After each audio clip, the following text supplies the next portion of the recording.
imala karaa deemaa utuu karaa deemu imalli sinqiin karaadhaa itti dhumattee isaa inni garuu ta'e abbaa malaati akkasitti duuba deemee utuu deemuu mana tokko dhufe haati manaa guuza qabdi tuyxufu sirriidha moo maal jettaniin waan buburreessan sana kana washamsi godhu jirti isin akkana dhufeetu malaalee aayyi tokko salaamu alaikum jeen awoo namittiin hamtuudha waalaikum salaam jetteetuma kan laalte bara haay yaa aayyiti yemeegaa karaan deemu jira sinqiin na dhume biddeena kana tokko naa kan nii jeen najjinna namni kakeetii kun akkami waa kadhate deema ziboo fuulin si haa fuudhu abaarte namticha yaa aayyiti yebeeloyteen beeytuu miti manaanumaan qabaa harman na dhufteennaan namittiin gara jabeessa xankaarraa jechuudha awoo gawarree amaariffaa beektanarra laalinaan numaan jee akkasi duba tanagaa akkanatti ilaalee didde namittiin firraa kee cuutee marxoo shakkamatee deema marxoo isaa keessaa jijjiirratee huccuuttee deebee barguusa si argee gandi salaamu alaikum jee bara waalaikum salaam jennaan yaaboo guusni gadi tanaa akkana dalagu jiru tokko keenyu jennaan hiyyeetteeni bara aboo guusni bar dongoraa mata wal suuqee haan mataa wal babbasheeyse tokko faan kataara sadiirraan qaareetti ciisu jira yeen baqa duudhaaf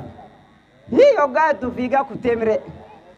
awoo amma kana yaa maalumaan namuta jecha ayyaa kuttee bara hanga kana keeysa inni itti harkatee mire ooluma seenee marxoo banee safii sirrii guutuu dirgim itti godhate boo dirgim godhatee marxoo walii qabatee hoggaa kan oljuu qadaada anani qafannoo jiru tokko harkee bara haraam nyaatan bakkumaan geengisee jiru kanaas ni baasee mire amma ganaa tujjaara kee waliin qaceele gaawanti ba'aa utti taate oliin deemee tulluu mataa gubbatti ol beemma gattaa'ee firraa gaamma biddeenatti caccabsu seene boogado isumaatti liqimsu gaa guuzni gisee dheeytu nagee qabaa mire hay arra maalumaan namudate jecha akka amma isiin lolaa dhuftee bar goggogiboo maaluma kun tokko biddeena naa kan nija haan guuzaa wal fixe jaa kabiraat teessee mire isin ka adda addaa ka aw maaluma arra ganamaan namudate jecha fiigaa wal ceeti bar hoggaa manoor seentu safiin duuba teessi bar akkana gallaalte jettee bar jennaan aayyi maal taati jee mana gubbaa jennaani aboo bar gurbaa tokko tettee gisee isin gabbaatu inni sirritti ciru jira kunoo yaaboo biddeena kiyyaa akka nyaattu kun jennaan eeree jeeni bar hay biddeena kiyyaa rabbi sinaafiu jennaan aana boy kuba qabdiire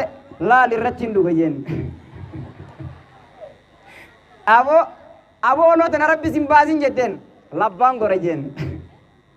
bakka deemtu rabbi sin galchin jennaan haraan bula jeen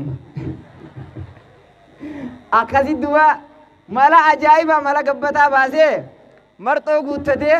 ila hanga galutti chaarjinya godhatee qaba akkasi galeen baana duba ammoo duba gartee gaala addunyaa utuu qonkoo ta'uu baate dira kana malan baasu duba kanaafuu